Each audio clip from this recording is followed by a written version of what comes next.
सभी का स्वागत है मेरी इस चैनल पे। तो आज हम पढ़ने वाले हैं क्लास 11 बायोलॉजी का chapter number 1 the living world. तो सबसे पहली बात जो इस चैप्टर में है कि ये इस बुक का ईजीएस्ट चैप्टर है। I didn't want to start it with this chapter but I thought that I should go line wise like 1, 2, 3 and 4. So I am starting my channel with this video. So let's begin. So starting with the first paragraph, that is this one. So in this paragraph we are just able to see that there are all the kinds of common things that we can see the flowers or attacking shark, etc. So that is not we are not interested of. So सबसे पहले हमारे पास जो ज़रूरी line है वो है कि as scientist we shall not attempt answering the second question, we will try to reflect on what is living. तो ये जो वर्ड है what is living, that is going to be the aim of this chapter. So we are going to begin with this chapter with the question what is living. So let's begin. So let's start तो line by line reading of NCERT. तो हम बस उसी line को पढ़ेंगे जो कि हमारे लिए ज़रूरी होगी। मतलब लाइन बाय लाइन का इसका मतलब ये नहीं है कि हम हर फालतू चीज़ पढ़ें। So in the first paragraph there is written that if we look around all the large variety of living organisms that are plants, insects and all these several organisms that cannot see. और हमारे आसपास ऐसे भी कई organism हैं जिन्हें हम नहीं देख सकते हैं with our naked eyes, but अभी हमें ये सब पता है। तो हमारे लिए मेन लाइन क्या है? हमारे लिए मेन लाइन है ये वाली जो कि हमें याद करनी है, ठीक है।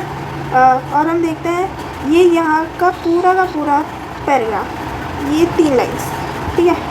तो ये यहाँ से लेके यहाँ। और मेरे को एक और इम्पॉर्टेंट लाइन लगी है कि we should remember that here that as we explore new areas and even old ones, new organisms are continuously being identified. और वो कैसे? इसमें क्या लिखा है वो देखते हैं कि हम न्यू एरियाज़ को देखिए, मान लीजिए कि ये जो न्यू एरिया है और ये है ओल्ड एरिया। तो हम न्यू एरिया को एक्सप्लोर करते हैं तो हमें नई स्पीशीज़ तो मिलती हैं ऑब्वियसली। अगर हम न्यू एरिया को वो करते हैं एक्सप्लोर तो हमें न्यू स्पीशीज़ मिलती हैं। लेकिन अगर हम ओल्ड एरियाज़ पे देखें तो इसमें क्या लिखा है? Even old ones new organism are continuously being identified. इसका मतलब क्या है कि जो स्पीशीज़ है ना उनका जो डेवलपमेंट है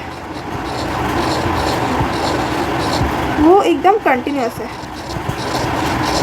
are you will to understand कि हमारा जो ओल्ड एरिया है ना उसके अंदर जो स्पीशीज़ थी, तो हमारा जो ये ओल्ड एरिया था ना इसमें जो स्पीशीज़ थी ना वो डेवलप हुई और नई स्पीशीज़ बन गई।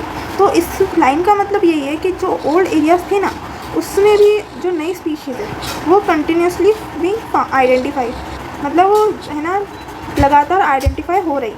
ऐसे इतना मुश्किल नहीं था पर मैंने फिर भी एक्सप्लेन कर दिया। अब अगले पैराग्राफ पे पढ़ते हैं। तो अब मैं बता देती हूँ कि इस पूरे पैराग्राफ में क्या है। तो ये वाला पैराग्राफ इतना ज़रूरी नहीं, क्योंकि इस वाले पैराग्राफ में बहुत ही सिंपल सी चीज़ लिखी गई है कि हमारे जैसे हम डॉग बोलते हैं तो हमारे गांव में, हमारे शहर में, हमारे देश में उस डॉग को कितनी अलग अलग चीज़ों से आइडेंटिफाई किया जाता होगा, उसके नाम अलग अलग होंगे। तो वैसे ही हमारे वर्ल्ड में, तो वैसे ही आप सोचिए कि वर्ल्ड में कितनी ज़्यादा कन्फ्यूजन होती होगी अगर हमारी एक कंट्री के एक स्टेट के में अलग अलग नामों से जाना जाता होगा। तो कंट्री में कितनी कन्फ्यूजन होगी और वर्ल्ड की तो क्या ही बात बताएं। तो इस सब की वजह से हम एक प्रोसेस को फॉलो करते हैं जिसको हम कहते हैं नॉमेनक्लेचर। क्या कहते हैं? नॉमेनक्लेचर। तो ये प्रोसेस बेसिकली नेमिंग होता है।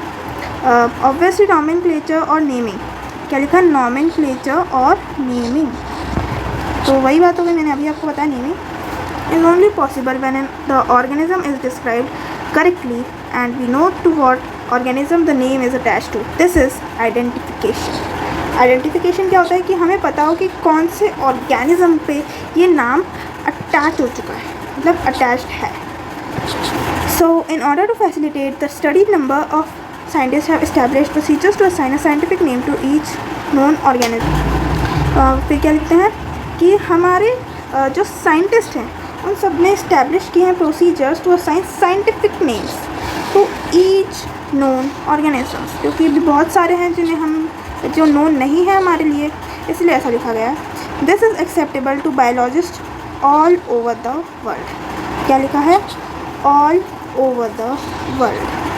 For plants, scientific names are based on agreed principles and criteria, which are provided in the International Code of Botanical Nomenclature. ये चीज़ याद होनी चाहिए, ये नाम. ठीक है, तो ये वाला नाम को मैं मार्क कर देती हूँ इम्पॉर्टेंट. फिर क्या लिखते हैं? और you may ask how are animals named. तो इसको कहते हैं हम एनिमल टेक्सोनॉमिस्ट, और इसका भी हम याद करेंगे, जिसको हम कहते हैं ICZN.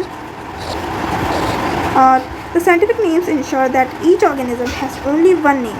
तो हर एक ऑर्गेनिज्म का सिर्फ एक ही नाम होना चाहिए, मतलब वो जो नाम है वो किसी दूसरे को नहीं मिलेगा. ठीक है. फिर क्या है? Description of any organism should enable the people in any part of the world to arrive at the same name. तो ये हमारे को प्रोवाइड करता है पूरे वर्ल्ड के लोगों को कि एक नाम पे हम उस ऑर्गेनिज्म को क्लासीफाई कर सकते हैं और कोई भी इस पे मतलब मना नहीं कर सकता है मारने के लिए. They also ensure that such a name has not been use for any other known organism as I told earlier. So as you can see here the aim is written. So my aim for this particular video has been completed, and we will continue the whole chapter in the next few videos, and yes, you will get the solutions of the exercises too. So goodbye for now, and thanks for watching.